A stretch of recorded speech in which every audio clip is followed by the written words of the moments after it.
Well, it's 4:01.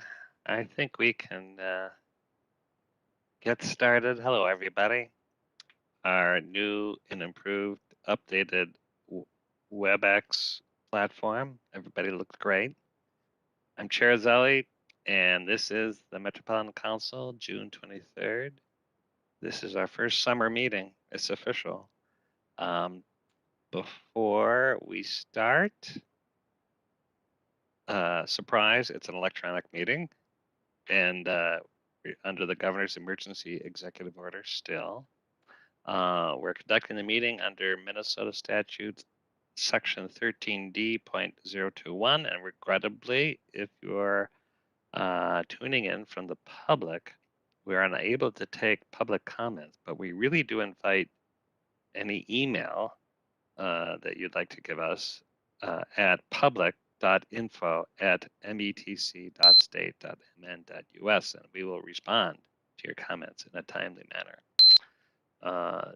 Due to the nature of the meeting, we're going to have roll calls, and the first will be conducted by Bridget, who's filling in for Liz, and as a way of establishing a quorum. Bridget, you can do that now. All right, can you hear me? Yes. All right, Councilmember Barber. Here.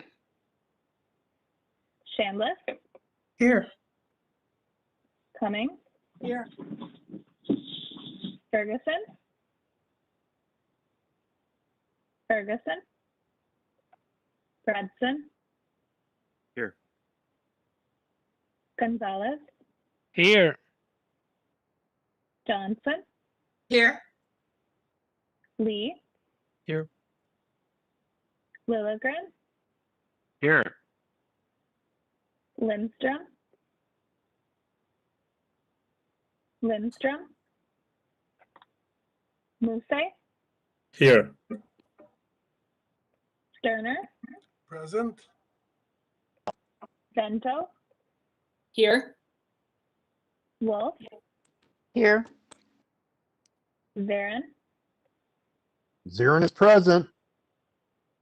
Chair Zelli. I'm here. We have a quorum. On to the agenda, which was amended slightly since it was first set out. Unless there's an objection, we will assume that the amended agenda is approved. No roll call required. But we are on to the minutes from June 9th, 2021. Is there a motion to approve the minutes that was sent out?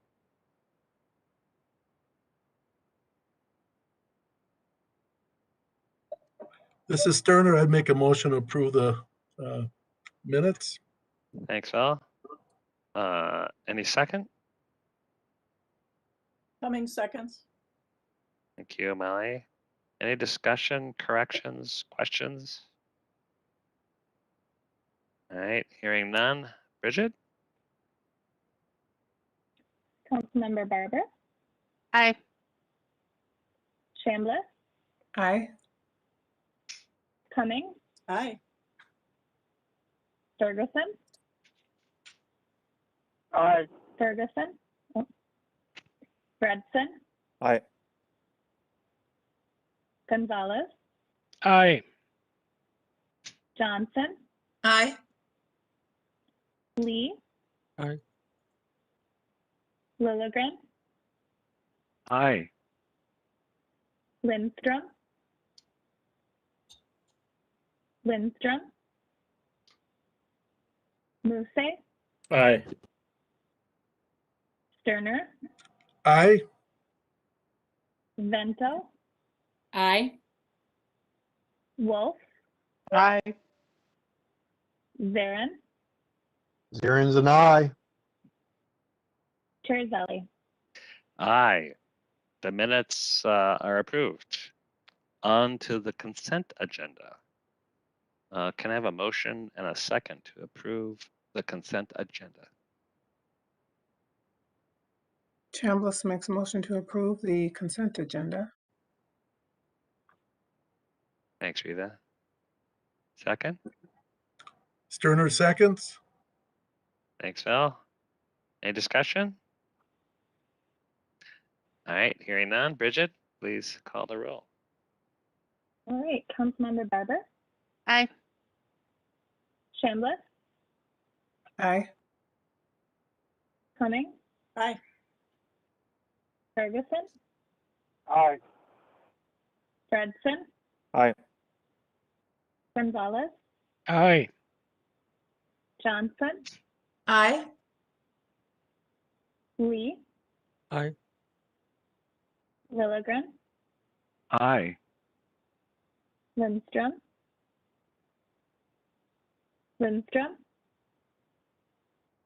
Musse, Aye.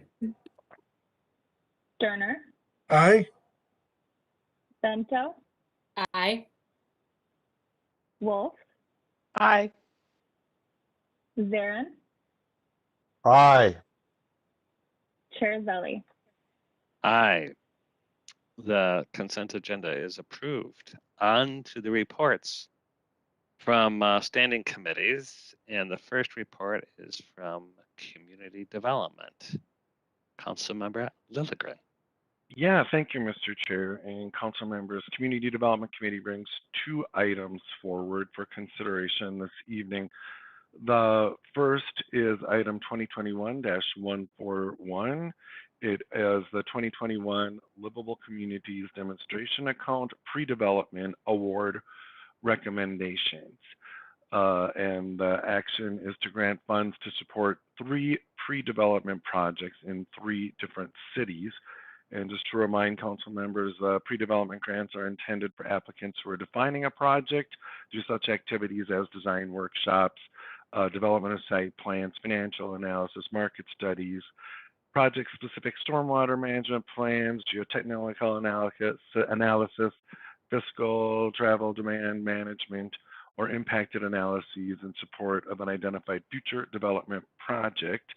Applications were received from the cities of Minneapolis, St. Paul, Brooklyn Park, and South St. Paul. 3 of the 5 applications submitted met the minimum scoring criteria to be eligible for funding.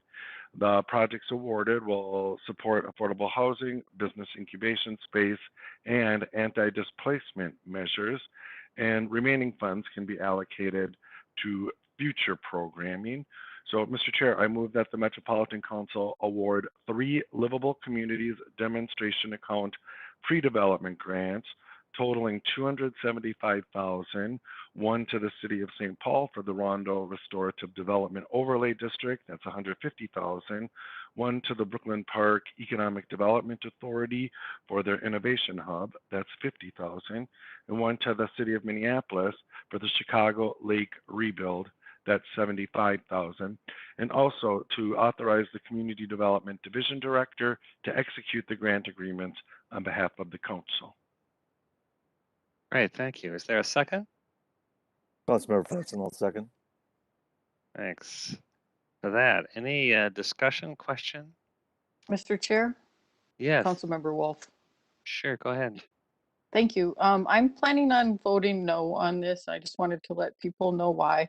I was not at the council or the committee meeting because I was on vacation, but I did watch the meeting online, so I know what the discussion was there. And I also followed up with staff on some questions. But the reason I'm voting no is because of concerns about the St. Paul project being held to a different standard than we do any other project. Because like even with the TOD pre-development grants, you have to have a line that's in the pipeline and for sure going to happen before you can get pre-development grants. And with the Rondo project, it's a piece of land that doesn't currently exist and has a long process of funding and approvals if it's going to happen. So to me, planning for something that might never happen seems premature when we could use that $150,000 for actual projects, even in the regular program.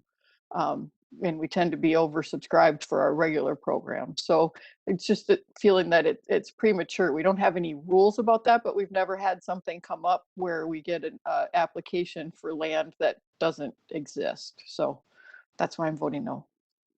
Okay, well, appreciate your explaining that, your vote. Any other comments? Go ahead, Councilmember Fredson.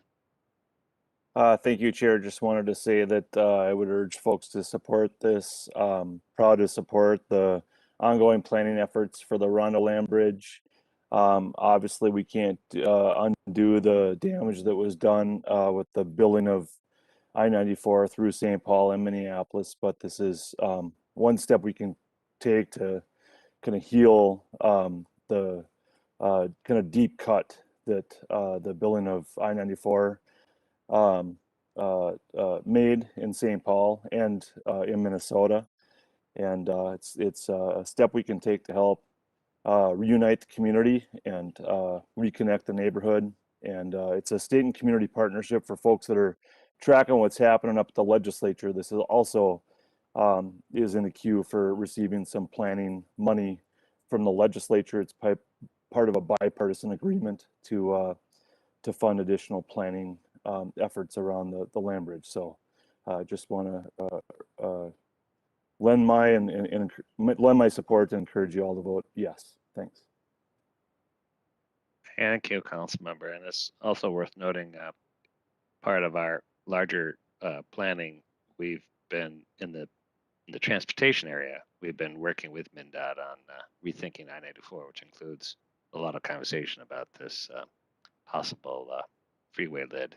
And there is some planning money. I'm not quite sure if it's through the legislature or not, but there's certainly been a lot of discussion about that planning funds and at the federal level as well. Any other comment? Go ahead, Judy. Thank you, Mr. Chair. Not to belabor the point, but we could, just for Councilmember Wolf's sake, she's just opposing one piece of this. So you can always just vote no on a piece of it and support the rest, because they're all worthy projects, but I don't think you're voting no on everything. So just a kind of point of clarification.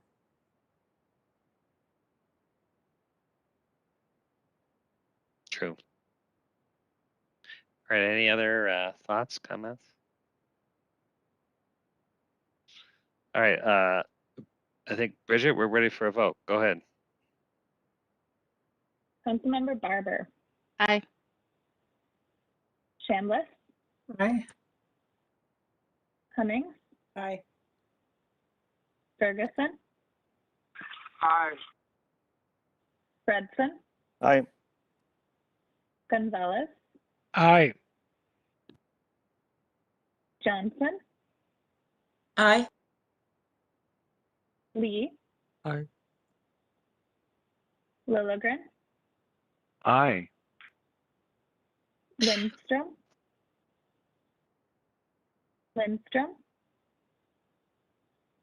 Muse, Aye. Sterner, Aye. Vento,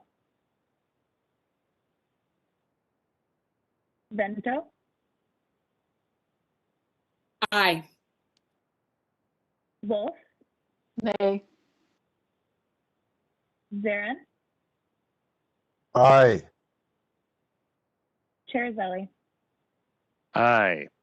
That motion carried. Councilmember Lilligren. Yeah, thank you, Mr. Chair. The other item that Community Development Committee brings forward is to award Livable Communities Demonstration Account Transit-Oriented Development Pre-Development award recommendations totaling $202,500 to 2 pre-development projects in 2 cities. The use of these dollars are similar to the uses in our last item, except it's the transit-oriented development. Applications were received from the City of Bloomington, City of Minneapolis, and City of St. Paul. 2 of the 3 applications submitted met the minimum scoring criteria to be eligible for funding. The projects awarded will support affordable housing, mixed-use development, and local small businesses and community organizations. Remaining funds can be allocated in future programming. So, Mr. Chair, I move that the Metropolitan Council award 2 Livable Communities Demonstration Account Transit-Oriented Development Pre-Development Grants totaling $2,202 $202,500. One to the city of Minneapolis for the 3030 Nicollet project of $150,000. One to the city of St. Paul for the 990 Payne project for $52,500, and also to authorize its Community Development Division Director to execute the grant agreements on behalf of the council.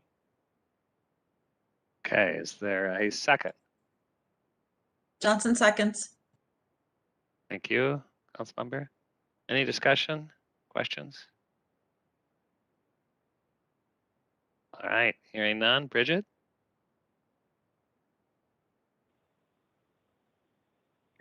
Councilmember Barber, Aye. Chambliss, Aye. Cummings, Aye. Ferguson, Aye. Fredson, Aye. Gonzalez, Aye. Johnson, Aye. Lee, Aye. Lilligren, Aye. Lindstrom,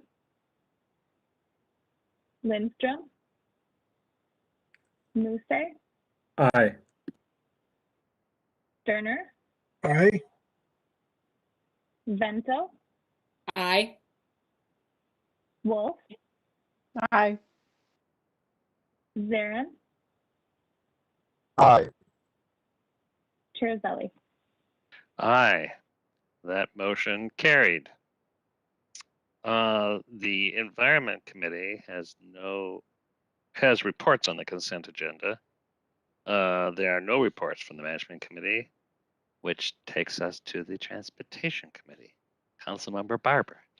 Thank you, Mr. Chair. I have 3 items, or the Transportation Committee has 3 items for your consideration tonight. The first item is business item 2021-117, which is regarding the approval of the Orange Line Connecting Bus Study recommended plan. The study has reviewed bus routes in Bloomington, Richfield, Edina, and South Minneapolis to improve service and maximize connectivity with the new Metro Orange Line planned to open late this year. Changes are recommended on 11 bus routes, and 5 new routes would be implemented at the same time.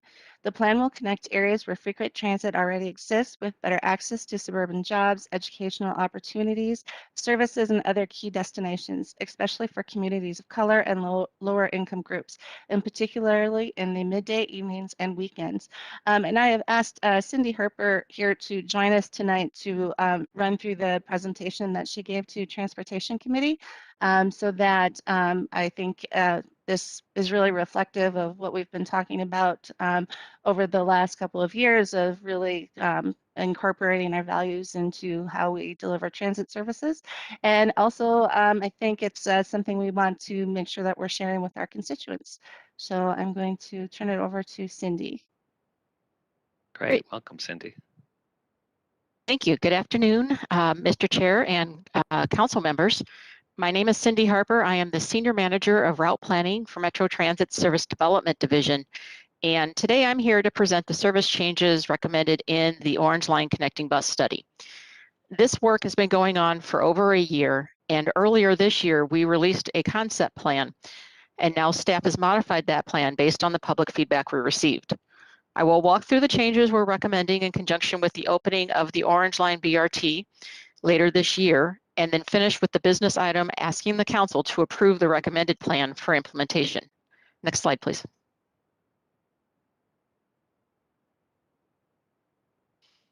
Here is a reminder of our study area and the project goals. As only a few stations on the Orange Line will have a park and ride, we expect that many of the riders will use transit to access the station. So high quality connecting bus service will be essential. I also would like to note that although the Orange Line itself travels to Burnsville, our study area ends at the Minnesota River. MVTA is the service provider south of the river, and they are reviewing connections at the 2 Burnsville stations. Next slide, please.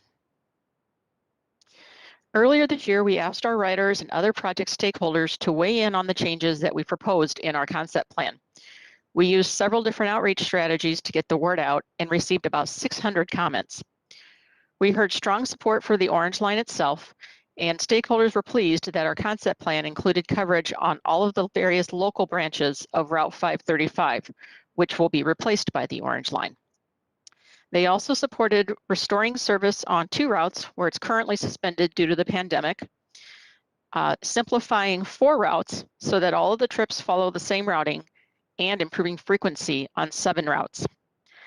Areas of concern that we heard about included our proposal to eliminate 2 parts of Route 515, one section near the west side of the airport and one serving the VA Medical Center and Nokomis East neighborhood, South Minneapolis, as well as the proposal to eliminate service on 90th Street in West Bloomington. Some of our Route 539 and 597 supporters did not like that we are proposing to replace what is currently a 1-seat ride with a transfer that will add travel time. Next slide, please. In response to what we heard from the community, 7 routes were modified from the concept plan. Route 7 will be adjusted in order to maintain the direct link between the VA Medical Center and 66th Street corridor during the rush hour, which is when most of the people who use transit to get to the VA Medical Center are traveling. In the off-peak, riders will need to connect via the Blue Line at the Mall of America. Also, we will have a new route serving the 2 air cargo facilities located at the airport, and this will actually be an improvement because it features front door service. Currently, riders going to FedEx and UPS have to walk about 1 mile down Longfellow Road from the bus stop. And also Route 534, which is a new route, will be adjusted in order to retain service on 90th Street in West Bloomington. Next slide, please. Other changes include reinstating Route 537, which operates on France Avenue between Southdale, Normandale Community College, and Valley West Shopping Center. This is actually a change that would happen at the start of the fall semester in August instead of waiting until December with the opening of the Orange Line. Also, proposing to bring back Route 542 on American Boulevard with new all-day service extending from the Mall of America all the way as far west as Highway 169. Southwest Transit's on-demand Prime service can provide connections to the Golden Triangle jobs just on the other side of 169, as well as other Eden Prairie destinations. And finally, Route 539 riders who currently have a 1-seat ride will still need to transfer with our new Route 546, but we've been able to relocate it so that that transfer will happen at an Orange Line station, 98th Street station, which has much better waiting facilities. Next slide, please. Other highlights that were carried forward from the initial concept plan include the Orange Line will run every day. Right now, today's 535, which is going to be mostly replaced by the Orange Line, does not have any Saturday or Sunday service. Also, we're able to have a significant jump in the amount of service available, about 20% overall, and that's not even including the actual Orange Line itself. And actually about a 33% increase on Saturdays. We are going to be able to reopen the Lake Street Station at 35W that closed with the start of the construction back in 2018 or so. Reopening this station and providing the connection with the Orange Line will provide connections for suburban residents getting to South Minneapolis jobs, and also for South Minneapolis residents in order to be able to access suburban jobs, because nearly all of the express routes that travel on 35W would stop at the station. All of the Route 7 trips will be extended to serve Cedar Point Commons, which is a retail area near 66th Street and Cedar Avenue. Right now, we only do that in the off-peak. And we will be able to maintain a 98th Street crosstown connection. Currently on Route 535, we have a fast connection between the 35W and the college. And we're able to maintain that with some changes on Route 539 to have a crosstown. And then we will continue to provide east-west coverage in parts of Bloomington as well. Next slide, please. You might notice that there aren't a lot of changes in the recommended plan in South Minneapolis and in other places in the study area, where we have a large number of low-income and BIPOC communities living. That is because these areas already have very good connections with the Orange Line and a very high level of service, where nearly everyone has access to transit and about 70% of those have access to service every 15 minutes or better. This plan focuses on increasing service in places where there currently isn't a lot of service in order to improve access throughout the entire study area. This map illustrates that we will be connecting areas where frequent service already exists with better access to key suburban destinations through suburban service increases. The map is really communicating two different things. The size of the dots is the total number of trips, and then the color of the dot represents the change. So the gray circles show areas where we don't have any significant increase in the number of trips being provided. The blue circles represent the number of weekday trips that we have on the street currently, and the red represents the increase when the changes are implemented at the end of the year. Basically, the bigger the dot, the higher the number of trips. You'll notice that much of the red, which indicates the service increase, is in Bloomington, Richfield, and Edina, but the largest dots themselves are in South Minneapolis. Next slide, please. The recommended plan improves access to jobs, educational opportunities, services, and other key destinations. There are nearly 10,000 students, of which approximately 40% are BIPOC, attending Normandale Community College. And in the corridor, the 494 corridor between Mall of America and Highway 169, there's nearly 55,000 jobs. Next slide. On average, a resident living in the study area can access about the same number of low-wage jobs within 45 minutes during the AM peak, but BIPOC residents will gain access to more jobs than white residents. All of the demographic groups will see an increase in access to jobs in the midday, with the largest improvement experienced by BIPOC communities. This increase is most noticeable for lower wage jobs in the off-peak, which tend to be part-time. Next slide, please. The recommended plan better distributes transit access to suburban jobs in Burnsville, near the Mall of America, along 494, in Western Edina, and in Southwest Bloomington. Midday access to these areas is improved the most, as evident by the green areas shown on the map on the right. Next slide, please. It is important that we understand the impacts of these proposed changes, especially for communities of color and those experiencing poverty. The left and middle maps show where these groups are living in the study area.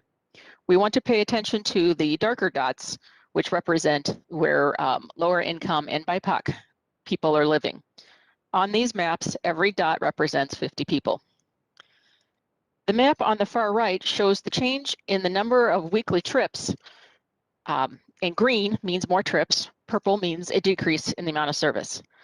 It's important to keep in mind that the green or the purple are not just tied to demographics, and we need to also consider where those who rely on transit the most live and where they want to travel for a more complete picture. Next slide, please. We have worked to get the word out about what we have changed since our concept plan and which changes are moving forward.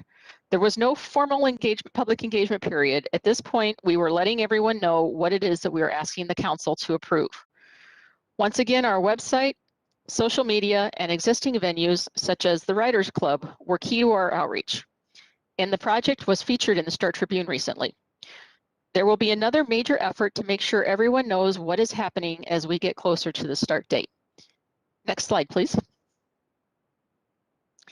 And the business item for today is that the Metropolitan Council approved the service changes in the Metro Orange Line Connecting Bus Study recommended plan for implementation with the opening of the Orange Line BRT project and related Title VI analysis.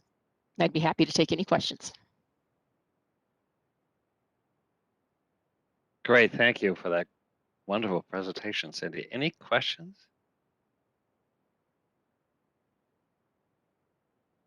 Go ahead, Molly. Thank you, Mr. Chair. More a comment than a question. Much of this runs through my district, and the outreach that was done, it was just excellent, and I would commend Cindy and the entire team on this. I mean, this is a critical route, and to do that kind of intensive and comprehensive planning and then put it out there and then respond to all of the various ways that people were able to make suggestions to make it even better and incorporate those into the final plan is really, really important. And I think it reflects what we are trying to do, and that we are trying to talk to people and accommodate people. We're never going to have a route that makes every single individual happy. That just doesn't exist. But there was so much that came out of this study, and there is so much good. And I know that the staff in the cities and the residents in the cities that this touches are just really, really pleased with what this will do for the availability of jobs and getting from here to there, shopping, doing other things, and using our transit system as fully as it is intended to be used. So I thank you, Cindy, and your staff. And I think there hasn't been a second. If possible, I would make the second to that motion. Go ahead, Councilmember Barber. Thank you, Mr. Chair. I'll make the first. So therefore, Mr. Chair, I move that the Metropolitan Council approve the service changes in the Metro Orange Line Connecting Bus Study recommended plan for implementation with the opening of the Orange Line BRT project and the related Title VI analysis. All right, and Councilmember Cummings, I think you just offered to second. Go ahead, Deb. Thank you, Mr. Chair. I really want to echo Councilmember Cummings' comments. I really did want this to come, and so the whole council could see it, not only so we can talk and communicate out about it, but I think it's a great example of we're building a large infrastructure project like the Orange Line, but we're actually taking into consideration the long-term impacts of really getting people to where they want to go, whether it's to school or whether it's to work. And I also have heard really good feedback. And I also, want to thank Cindy and her team. Really, really outstanding work. And I think that this is sort of a good example of really practicing what we've been preaching and trying to really show how we can build out a transit system that is truly connected. Thank you. Great. Any other comments, questions? Well, in the risk of just being repetitive, great job. I mean, I am so thrilled to see that presentation, and I'm really glad you shared it with the whole council. And honestly, I can't. Every so often, I hear myself saying we have an interconnected transit system. I'm just thrilled to see that that actually is true, and this really points to it.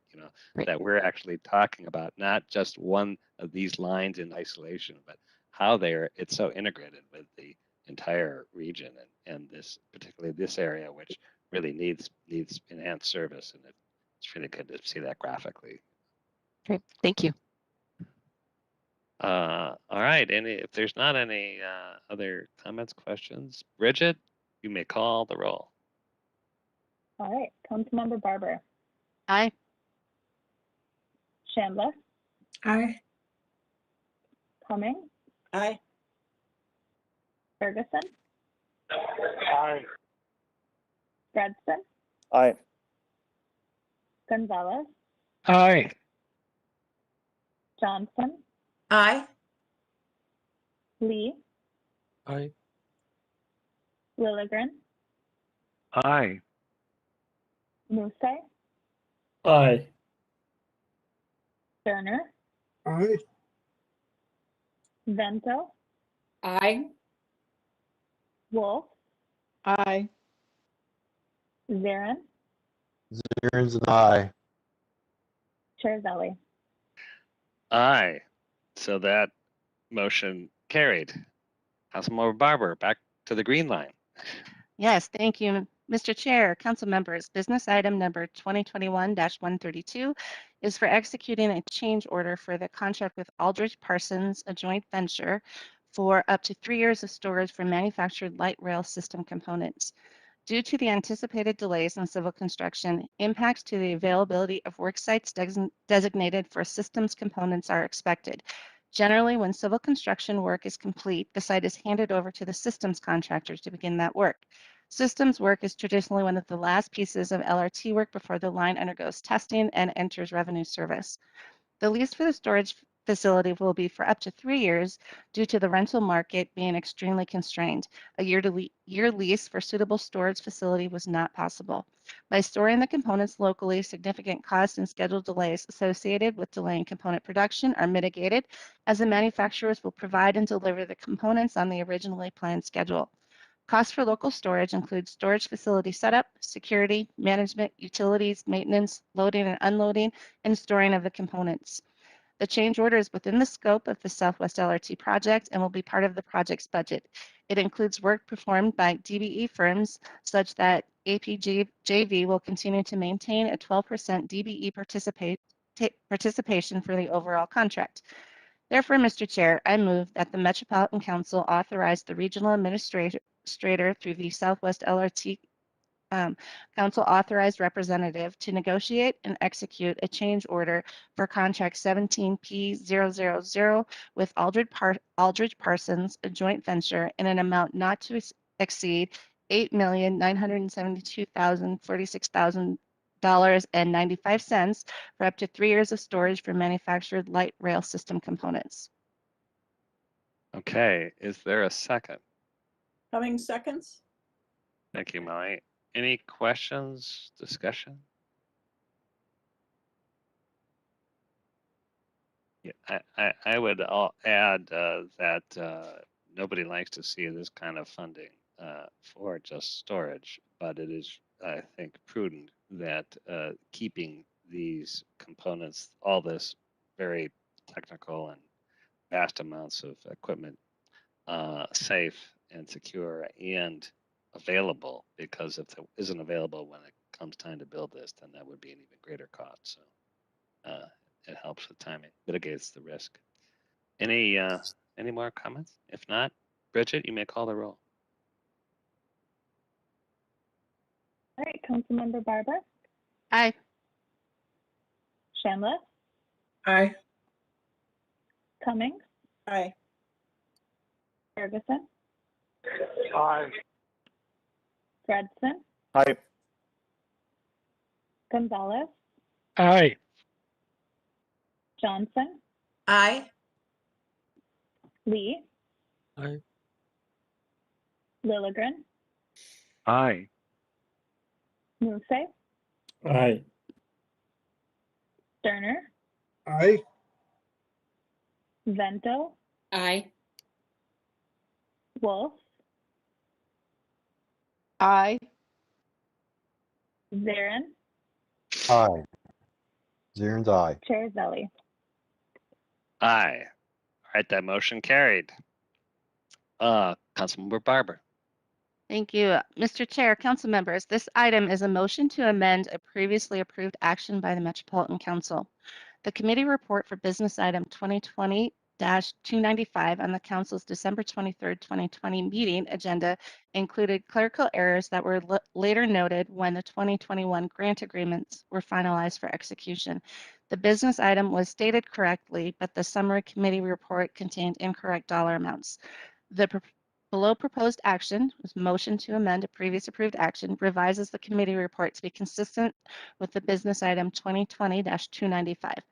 Therefore, Mr. Chair, I move that the Metropolitan Council authorize the regional administrator to execute operating grant agreements for the calendar year 2021 with the funding transitway counties of Anoka, Hennepin, and Ramsey to receive funds in 2021. For the Metro Blue Line, it's with Hennepin County for $13,896,218. For the Metro Green Line LRT, it's with Hennepin County in the amount of $8,636,036.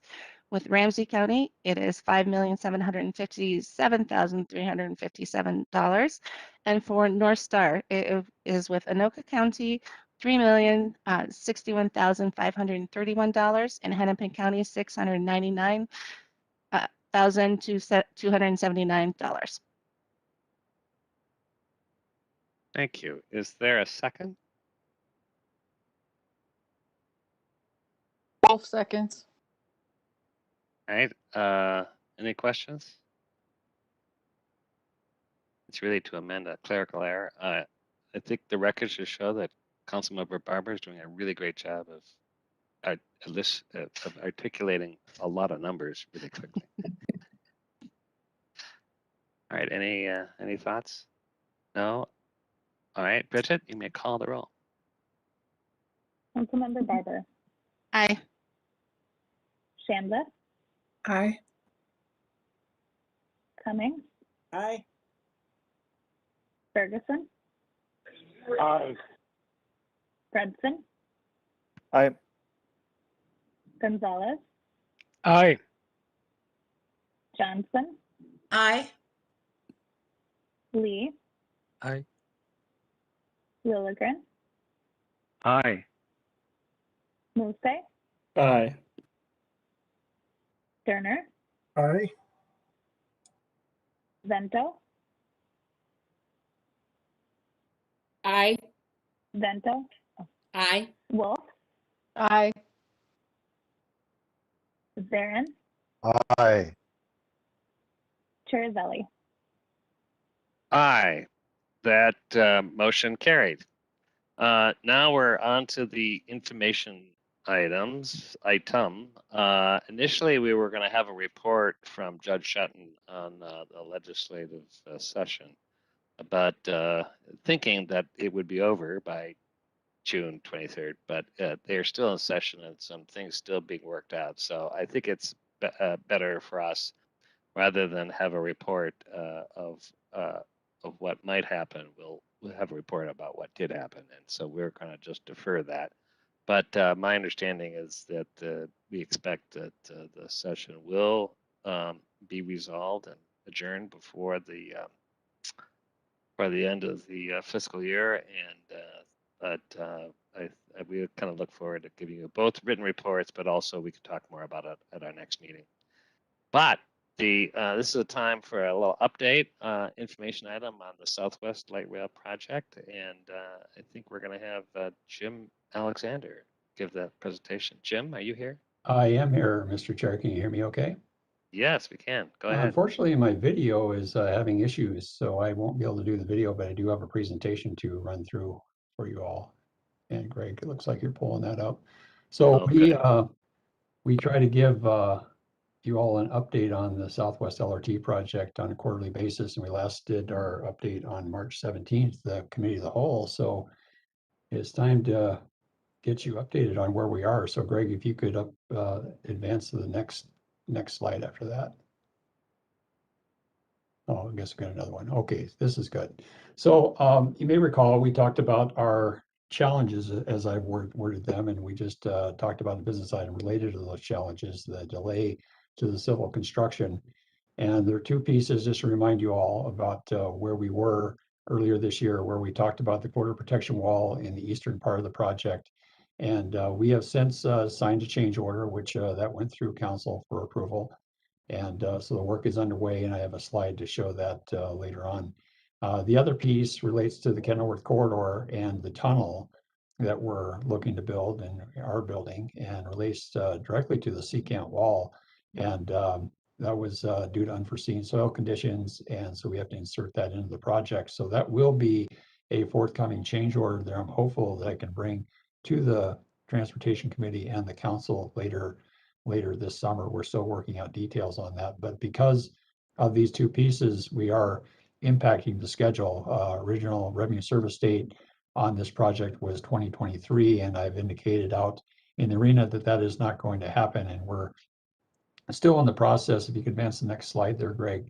We're still in the process of working on what that rescheduling will look like, and primarily talking to our civil contractor and our systems contractor to get what we're calling a rebaseline, or updating the schedule due to those impacts. And so you can see the next steps that I think I had on the slides when we talked back in March. But the Corridor Protection, again, we've checked that box for the change order, and the work is now underway. The Kenilworth Tunnel, we still have some work to do there. We had some sheet separation with the support of excavation sheet piling that went in, so we can actually build the tunnel in the ground. We had some separation, and we're needing to grout that, and so that'll be a forthcoming business item that I'll be bringing to the Transportation Committee here on the 28th. And subsequently to the council, I believe, on the 14th of July. And we have the secant wall. We also have delays in the installation of the sheets. It took quite a bit longer to install the sheets than originally anticipated, and the contractor is looking to be compensated for that. So we're in the process of negotiating that. So that'll be another change order that will be coming your way later this summer once we get that finalized.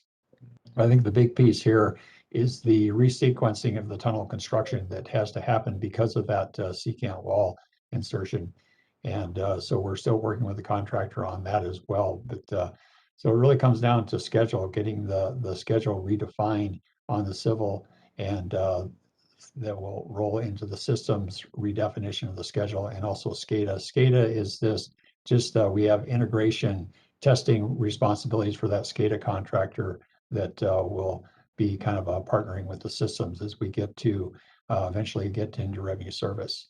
So we do anticipate that we'll have change orders associated with these elements, and there will be costs associated with these schedule changes as well to be negotiated still. So that's kind of where we're at. And maybe, Mr. Chair, I would stop there before I get into some slides of images of construction that we've had so far. Any questions so far on what Jim has just presented? All right. Well, Greg, maybe advance to the next slide. So next series of slides, we start from the west and progress to the east, and we'll start at Southwest Station. This, if you haven't been out there, Southwest Station is really coming along. This is the ramp. We'll ultimately have 450 stalls to join up to the 900 plus existing stalls that Southwest Transit has out there. And just off to the left of this structure will be the bus pull in that Lynn Simich and his crew will be operating bus, and the LRT will actually be within the ramp itself, coming from the opposite side of the screen there. You have a waiting area just beyond that crane type piece of equipment there that you see in red. Next slide, please. So this is our first of 14.5 miles of LRT track that has now been started. This is on the Prairie Center Drive Bridge. This is just east of the Southwest Station. Next slide, Greg. This is Eden Prairie Town Center Station that's coming along nicely. Got a lot of good work there. The contractor is doing a really good effort in the architectural features on this on these stations. Next slide, please. This is an abutment for a bridge that goes over 9 Mile Creek, eventually heads its way over to Highway 212, and that work is coming along well. Next slide, please. So we had to close down Highway 212, which you see with no traffic on there, and the reason being is we had to set some steel beams. These beams are up to 150 feet long, 10 feet high, about 77 tons. Quite an effort to get these, especially the curvature you can see on some of these beams, to get those in place. The contractor worked we had the roadways closed down for a few days, but thanks to MnDOT and the community for putting up with us to close those down. That was very important to have that, to be able to put these beams across the roadway. I got another slide here coming up. Great. This is just kind of looking skyward at those and your appreciation of the size of those beams. Next slide, please. So this is the south end, or the west part of the tunnel for LRT that will go under Highway 62. Highway 62 is just off to the left. It's currently shifted to the north to accommodate this construction. We'll eventually shift it back in its original location. And this work is actually ahead of schedule. So the contractor's looking to have the roof all in place here, last pour here coming up in the next week or so. Next slide, please. So another station. This is just north of that. You can see the cranes in the background where the tunnel is. This is just north of that Opus station in Minnetonka. Next slide, please. This is one of the roadways that we're building to have LRT go under the Smetana and Feltel roadways as we make our way northward to Shady Oak Station. The LRT tracks will essentially be where that crane is located down at the lower piece there, and go under the roadways. Next slide, please. This is a portion of a rather long bridge, about 3,000 feet in length, that just north of that last image you saw, where we go up and over a wetland and a railroad and land at Shady Oak just to the north. Next slide, please. This is Shady Oak Station, another station moving along pretty well. We have 8 of the 16 stations under construction right now. Next slide, please. So there's another station downtown Hopkins. See the architectural features coming into play there. Next slide, please. This is the Excelsior Bridge. This is if you haven't been out to Excelsior over in Hopkins, you really should try to make your way out there. It's a pretty impressive bridge structure. There's a cantilevered construction that's very technical in nature, and the contractor's making good progress on this. Next slide, please. Back in May, we had the opportunity to take some folks from Three Rivers out to show them status of trails, and we also had some St. Louis Park folks there as well. This is at the Blake Road tunnel for the pedestrian tunnel that we have half built. We're currently building the other side, the east side, starting the excavation for that to finish that up this year. Next slide, please. Moving further east, we're in Minneapolis here. This is one of the first cells that we have for the Kenilworth Tunnel.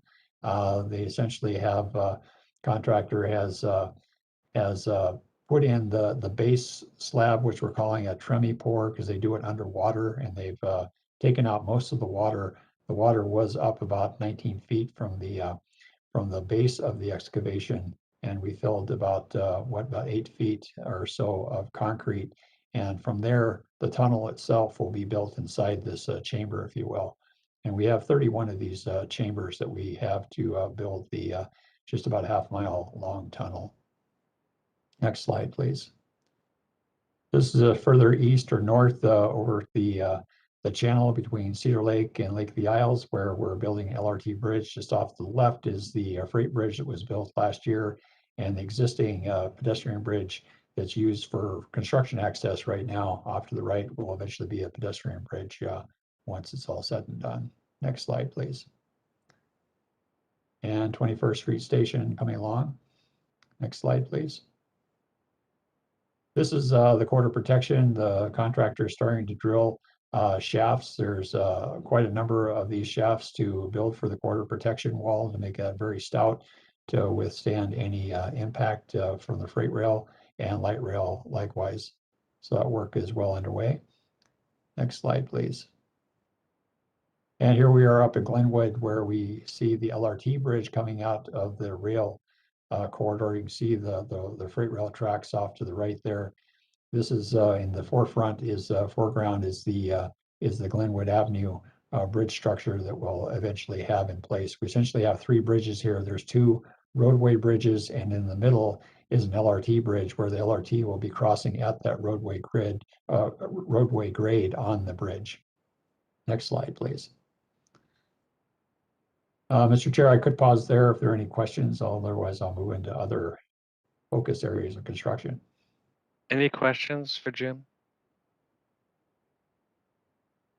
You know, Dean, you might want to just describe how robust this corridor protection wall is, and why we don't have it on with TCW, because we're in a trail. I mean, we're in a tunnel, but you know, clearly this was a change order. It was underestimated, and it's going to take a while to build. But can you describe kind of what sure. makes it so expensive? It's not just a concrete wall, you know. Right. Well, first we had to meet the requirements of BNSF, and in order to be able to build and operate trains in their corridor, because we are using some of their property, their right of way, to do this, because as we go up and over their freight line. And BNSF had requested that we design to a high-speed rail design criteria, because at the time they were working on the California high-speed rail project, and so we had to use that criteria.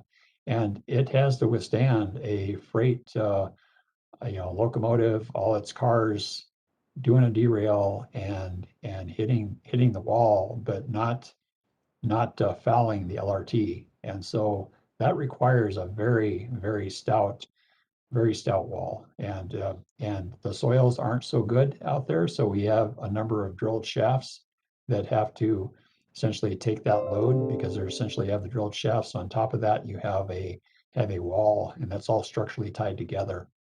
And so it's very detailed and very strong. And we, we do have questions about why here and why not there. Our design criteria had said that if we have a freight rail and LRT closer than 25 feet, we will have corridor protection. And we do have that other areas of the project.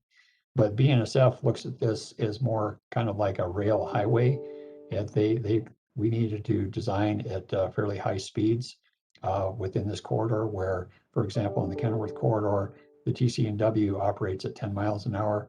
We're up in the 45 plus mile an hour up in this corridor. So it's more like a kind of a freight highway system as opposed to a rural roadway, kind of how I look at it. That's helpful. Thanks. Any other thoughts, questions? All right, so next on to, well, I have a couple of images of Franklin Operation Maintenance. So recall that we are, go to the next slide there, Greg. We are doing some modifications to this facility. You can go to the next slide there, Greg. To accommodate the 27 vehicles that Southwest LRT is going to be having as part of our project. And so we need to make some extra space here. The site is very tight, so we essentially are expanding the mechanical, which you see off to in the foreground, off on the left side, and then up above that kind of a third story piece is where we have a new rail control facility that is required for operations to operate all of Blue, Green, and North Star. And then the other piece is a wash and sanding bay expansion that is actually paid for by Metro Transit, but the contract is part of the Southwest LRT project. But essentially, this allows operations to wash and sand a 3-car consist, where previously they could only do 1 car, which was quite laborious, and this will help streamline their operations. Another feature I'll talk about here in a moment is part of this, but you can advance the slide here, Greg. So here's just an image of that north yard with the maintenance shell essentially built out. We'll have this facility up and it'll be all up and done by the end of the year here. But you can see the rail control center up above in the blue there. Doesn't have its finish off on this image, but that is something that's getting in place, and all the track work associated with that. Next slide, Greg. So the other feature that we did to help accommodate the 27 vehicles coming into this facility, because it's really cramped as is, and as the original program was to build a separate OMF out in Hopkins, but that was removed from the program a couple of years ago. So this will store, I believe we have up to 11 vehicles that we can store on these 2 tracks that are closest to the storage barn, which you see off to the right.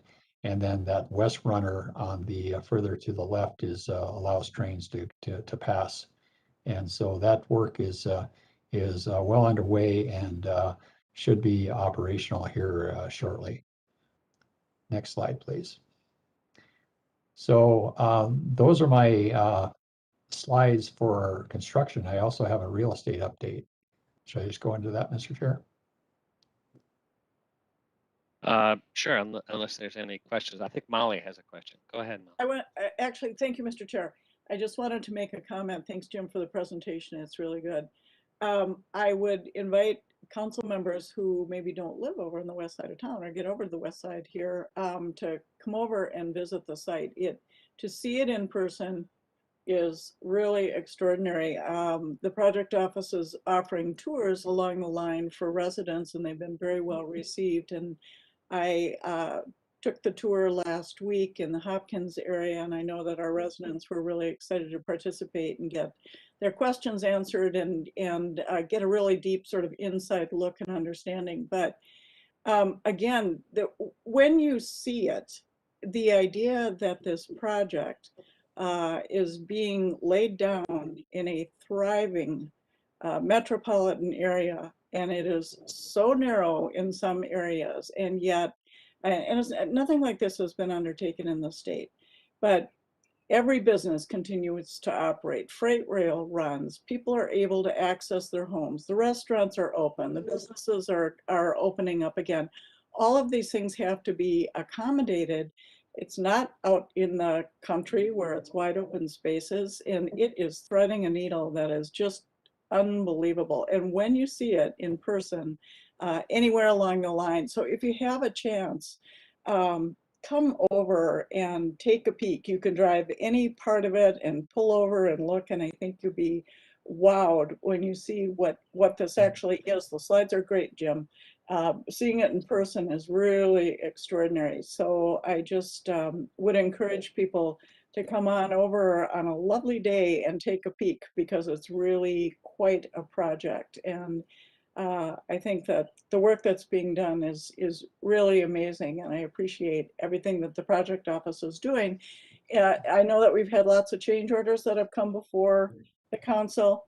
It's impossible. It is just absolutely impossible to anticipate the kinds of things, again, in an operating corridor that you're going to encounter. And so to manage that and to see and hear the project office and how hard they work to continue to advance the project, because time is really important. We want to get this built, we want to get this going, and to keep the costs down as low as they possibly can on these changes is amazing too. And I thank you, Jim, and your staff for that. So anyway, I just wanted to make a couple of comments, because this is really transformative, not just for the 5 cities or the region, but the entire state. And to Charlie's point earlier about the Orange Line Connecting Bus Study, it is part of a robust system, a transportation system, and we need all of these pieces to come together. And this is another extraordinary and very exciting piece to fit into our transit puzzle. So thanks for what you're doing, and thanks for the presentation. Great, All right. thanks, Molly. Thank you, Councilmember. So I have a couple more slides, and I'll hand it over to John Tao. If you could advance the slide, Greg. We have an update on the real estate, which we give as part of this update. And we are now at 83 parcel acquisitions complete. We were at 79 last time we reported to you. So we're steadily getting the 150 done, but it's still going to take some time. These real estate acquisitions can't happen overnight, but our team continues to work diligently on them. Next slide. And in terms of displacees, again, all the displacees have been displaced now, but we still have 3 claims that are actively being finalized. And I think last time I reported about the same. Maybe it was 4 last time. So with that, unless there's any questions for me, I'll hand it over to John Tao. Great, thanks, Jim. Welcome, John. Good evening, everybody. Can we advance to the next slide, please? Next one, too. Thank you, Greg. All right, so slide 34 here. And here are the SWLRT construction contracts. They continue to exceed the DBE goals. And that is always a welcomed sight for us to see. So I'm going to dive deeper into them. Next slide, please. So for the civil contract, we plateaued at 20.5%. There's some incoming change orders, and we are monitoring that to see how the prime contractor is working to maintain their DBE participation. Slide 36, please. The systems contract is at 16%, and as you guys also just recently approved the change order earlier tonight, that will also contain some DBE participation, and we are monitoring the prime contractor's plan to see how they are planning to maintain their DBE participation. So that will continue on as time progresses. So next slide. Here, the Franklin contract is at 20%. This is where we want them to be and anticipate the DBE participation to be for the remainder of the contract. So their contract ends at the latter part of this year. So they are doing pretty well. So next slide. And here is the disaggregated DBE data for the SWLRT construction contracts. If you look into your handouts, there is a handout with more detailed breakdown of the different contracts. And when you look at these numbers, it's not changed too much since the last time we presented them. But we do acknowledge that there is an underutilization of Black, Asian, Hispanic, and Native American, and especially BIPOC women-owned businesses. And we want to see more participation by them. Unfortunately, a lot of the contracting opportunities have already been awarded by the prime contractor to their subcontractors. However, there is opportunity in these change orders that are coming up, and we continue to encourage the prime contractor to utilize more of the underutilized businesses. So as these contracts continue and the prime shares more information about their allocation of participation in these change orders, we will update these contract numbers. Slide 39, please. And here is the participation of the contracts by state. So Minnesota has a large portion of that. I think that this is great news. This is more dollars going back to the Minnesota community. I think that with the change orders too, we also anticipate the percentage for Minnesota participation to increase. So next slide. All right, so here is the workforce. And the civil construction workforce participation, a lot of the numbers here, when you're looking at overall cumulative 8.2% to 21.7%, this is on par with other construction projects within the region. Some good news that the prime contractor shared with us is that the MnDOT 3594 project is wrapping up, and the prime contractor will try to transfer as many women and PLCI workers as possible to this contract. And I think that this will also open up opportunities for other subcontractors to potentially recruit from, because as the larger projects within the region wrap up, there's opportunities for them to also join these projects over here. So slide 41, please. So here you can see the trend of women participation going up and then down, and the dips you can see here are from the slowdown during the winter time. Next slide is. Same thing for the people of color participation, and we are working with the Minnesota Department of Human Rights to meet with the prime contractors monthly to review the prime contractors' good faith efforts, and hearing more about what they're doing to hold their subcontractors accountable. I think the good news there is that the participation cumulatively is still maintaining, and so we are going to continue to monitor and encourage them to look at new ways where they can find more participation.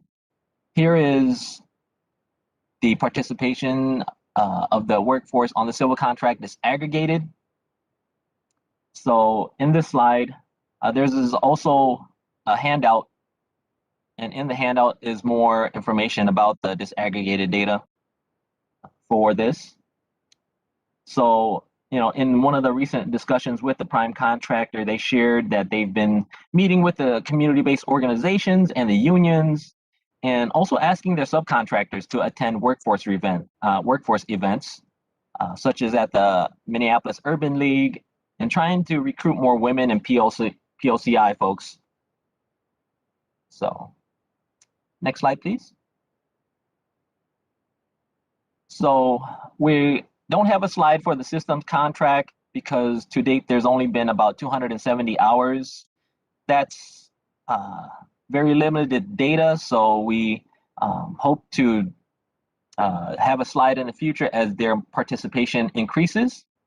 MDHR shared that they are going to start monitoring the workforce for the systems contract as more work is continuing for their contract or starting up for their contract. For the Franklin contract, there's been a huge increase, for the unspecified category here on the end. So you see it's 14.37, and that's something that we don't normally see. So the Minnesota Department of Human Rights, we met with the prime contractor, and they are talking to their subcontractor to find out, is this self-identification as unspecified something that was accidental or intentionally done? Are people really deciding to leave their status as unspecified? So we just want to get some clarification there, because if there are women or POCI folks within that participation there, we want to allocate it into the right category so that we can get account for the workforce hours there. So yeah, once we hear back from them and their subcontractors, we will share that information back out, and hopefully that will help increase the participation. All right, next slide, please.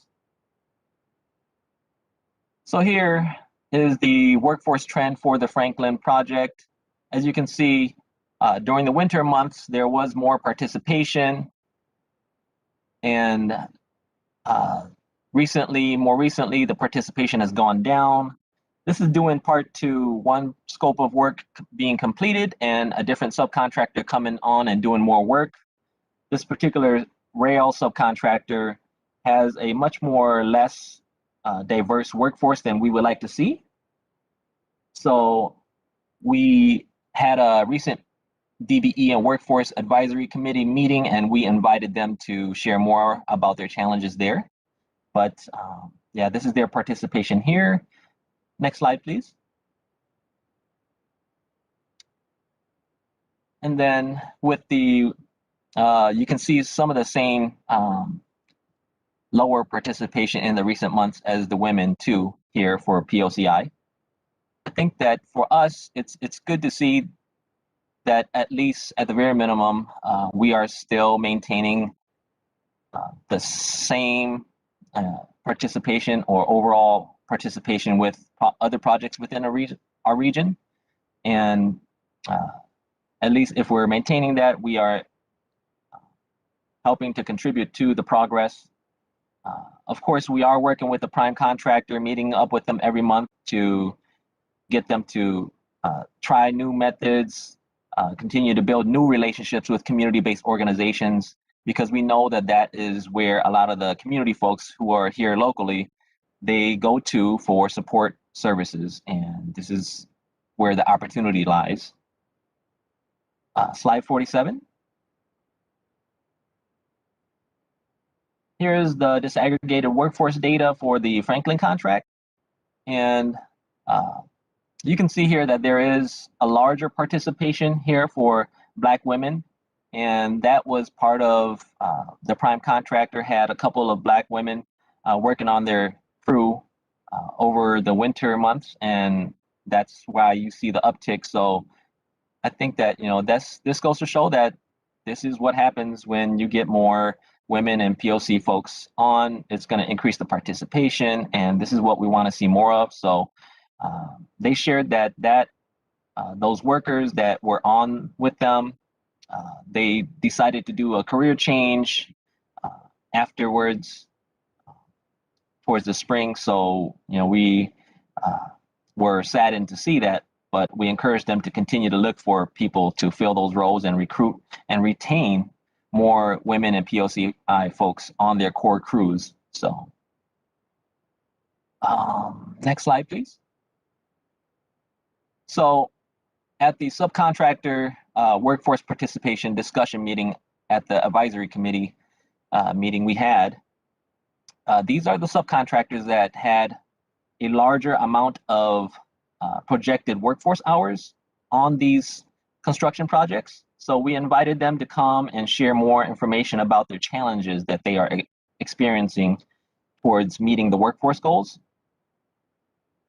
And for them, some of the trades that they work with, such as the iron workers, the electricians, and the welders, they share that they struggle with retaining women for those particular jobs.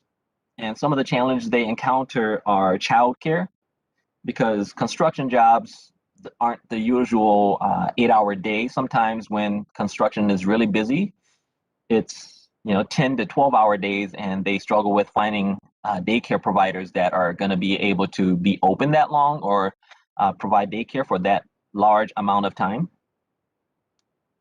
Along with that, we encourage them to work directly with the community-based organizations. So some of the community-based organizations that were on the call or at the meeting with us offered to share the information, offered to have further conversations with these subcontractors to see where they can collaborate and find opportunities. We also talked about tapping into potentially the American Rescue Plan by the Biden administration, and seeing if the community-based organizations could tap into the funding to provide training and support services for the unions, and then working in collaboration with them to be able to provide resources to the union workers so that contractors can be able to overcome these barriers such as childcare or other barriers that prevent women in POCI to be successful in the field of construction. And I think the challenge for the unions is that they are privately funded, so they aren't able to access those funds. But I thought that this was a pretty innovative thing, is to work with the CBOs to be able to do that. So they are looking into further discussions about this and what potential that this could bring for increasing participation for workforce for women and POCI. And I believe that this is my last slide, so I yield back to the chair.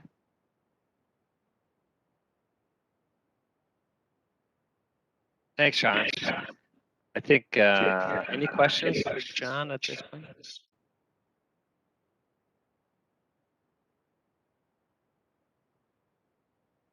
All right, hearing none. Sam, looks like you're up. Good afternoon. Thank you, Chair. Thank you, Council Member Sam O'Connell with Community Affairs. And I'll give a quick update on some of our communications and outreach activities. Greg, if we can go to the next slide. Just want to share with folks kind of the best way to stay connected with us with construction. A lot of the good work that Jim covered today is still through our weekly construction update. We are over 17,000 subscribers, which is very exciting, and still maintain a very high open rate. So again, that is a weekly construction update that comes out on Fridays. We're also growing our Twitter followers as well as a way to share information. And thank you for everybody as they repost and kind of retweet some of our information, particularly to our city friends when we've had specific construction activities in one of the 5 cities, that the cities have been doing that as well. We continue to meet with our construction information work groups. Each community, each of the 5 cities has a construction information work group comprised of residents and business members. Some of these groups meet quarterly, some meet monthly, and basically is an opportunity for us to hear on how our construction activities are going, and also talk a little bit about what to be expecting with some of our ongoing and upcoming activities as well. So those meetings continue throughout the summer. Our team, our outreach team, continues to meet with property owners to provide just general updates, and then also talk a little bit about when we have some special circumstances to make sure as the property owners aware of our construction activities, and if we need to do anything special or unique, making sure that those lines of communications are open as well. So those meetings, which really do comprise the bulk of our team's time, is being out in the field and meeting with property owners, both on the residents and business side. And as Council Member Cummings was so nice to, in her remarks, to highlight our corridor tours, we are just in the process of wrapping up our first corridor tours for Southwest LRT. This Saturday will be the last of 7 tours that we've done, a couple in Eden Prairie, a couple in Minneapolis, and then in each of the remaining communities as well. So Saturday we'll wrap up with an Opus station tour, kind of station area, so folks can see all the good development that's happening around the Opus station in Minnetonka, as well as some of the Highway 62 tunnel construction. So they have been received really well. This is our first time doing these public tours, and we anticipate doing another round in August and also another round in fall as well. So in the pictures share with you some of the imagery. The one on the left is the Eden Prairie tour that took place, where folks were able to actually get up and see where some of the LRT rails are on the Eden Prairie Center Drive bridge. And then the picture on the right shows our folks talking to some of our Minneapolis residents as well, and showing some of the construction activities there. Greg, if we can move to the next slide. Just as a reminder for everybody around the virtual table and listening in, the best way to hear about those tours when we offer them again is again through our construction update, online, and Twitter as well. It's also a great opportunity for to connect with staff and for us to come out and share with you some of the great progress that we have been doing. And like Council Member Cummings said, you don't have to wait for a tour. You could just drive the tour and see a lot of these good things as well. So with that, Chair, I believe that completes our presentation on the Southwest LRT, and we'll turn it back to you. Well, thanks, Sam and Jim and John. There's, those pictures were pretty current. It seems like there's a lot that goes on every week. And any questions, thoughts on the Southwest Light Rail? Well, it's a great team, and it is a challenging project. Boy, you really get a sense in its, we've got everything: tunnels, flyways, wetlands, stations, urban areas. It's got it all. So it's complicated. All right. Then does any council member have any report that they want to share? Rita. Yeah, I just wanted to say that I am hosting, along with Metropolitan Council staff, a listening session on the Blue Line extension and its planning process that is going to be held in Brooklyn Park at 6 o'clock on June 29th. All right. Coming right up. Thank you, Riva. And I think we're going to find through the summer various opportunities if those that want to engage on the project go to kind of listening tours, driveway tours. I think Commissioner Lundy's going to host some, and others. So stay tuned. Molly? Thank you, Mr. Chair. I just wanted to comment that this afternoon was the celebration for new Metro Transit police officers who were sworn in, and also the celebration of several who were promoted. And the 5 new canine dogs joining the canine squad were there in attendance and really well behaved. It's always such an honor and privilege to go to those celebrations. It's really moving. It's really exciting. We have such an incredible police force. It was packed. There were so many supporting family members, friends, relatives, loved ones, and it was just a wonderful celebration. And I congratulate Chief Frizzell and Wes Koistra and all of those who are involved. And it's an intense program, and these are challenging times. And the wonderful, wonderful graduates were very excited to be there, and it was an honor to be a part of that. That's great to know, and I'm glad you were able to represent us, Molly. Thank you. Any other comments, reports, questions? Go ahead, Molly. I need to add that Councilmember Wolf and Councilmember Chris Ferguson were also at this event. Yes. Oh, great. Great. I'm sorry I missed it.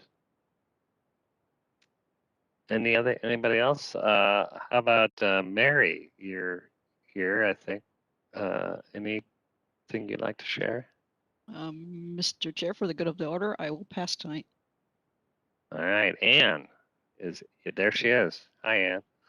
Hi, Mr. Chair. I have no report either, although it is very exciting to hear about all of this Southwest stuff. I think I took my first tour 10 years ago, so I need to get out there again.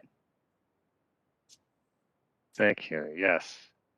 I wish I was at the recognition. I participated in a series called Time of Reckoning. It's been actually a numbers of throughout the last 6 months, and there was a final 3-hour session today, really about convening of policymakers. So I got to represent council, other state agencies, county commissioners, to really talk about post George Floyd, post anything with the Black community. What are we doing, and how do we think about it? And I'm happy to share my comments because it was really, but also very. The whole process was a great experience, and I think very much aligned with everything we've been talking about here, and the challenge we have as a regional government to push forward to help address the inequities that we see every day. So it was well worth that time for me and very insightful. So I'm happy to talk more about that at some point. With that, it's still a beautiful day, one of the longest days of the year. So let's get out there and do it. Great to see everybody. Looking forward to seeing you all soon. And stay tuned for more reports coming from the state capitol. This meeting's adjourned. Good to see you all. See you soon. Bye, everybody. Bye-bye. Bye.